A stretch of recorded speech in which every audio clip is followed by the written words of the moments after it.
Une expédition à l'extrémité nord-est du Bronx. Ces New-Yorkais observent un trio de voisins improbables, des phoques. J'ai regardé avec le télescope et j'ai vu 3 phoques. Il y en avait un sur chaque rocher. La ville de New York est entourée de banlieues boisées et même de zones rurales.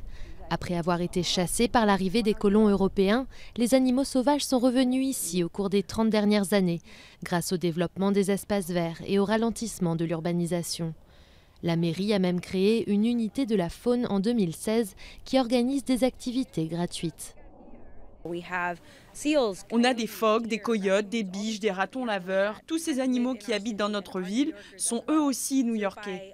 Alors en venant à ces cours, en apprenant avec les gardiens des parcs ce que vous pouvez sur la faune, vous apprenez à la respecter et à cohabiter avec. Mais avec ses 8,5 millions d'habitants, New York est davantage connu pour ses gratte-ciels que pour sa faune. Peu de gens savent qu'ils partagent leur ville avec des millions d'animaux de plus de 600 espèces différentes. La ville est sur la route de bon nombre d'oiseaux migrateurs et certains, comme ces oies du Canada, ont même fait de Central Park leur résidence permanente.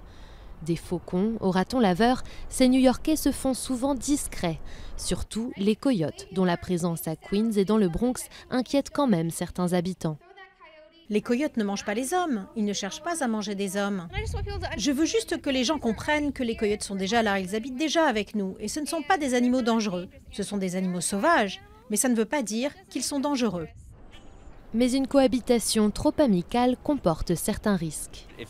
Si vous nourrissez un raton laveur ou même un coyote, un opossum ou un écureuil, il n'est plus farouche, il s'habitue aux hommes.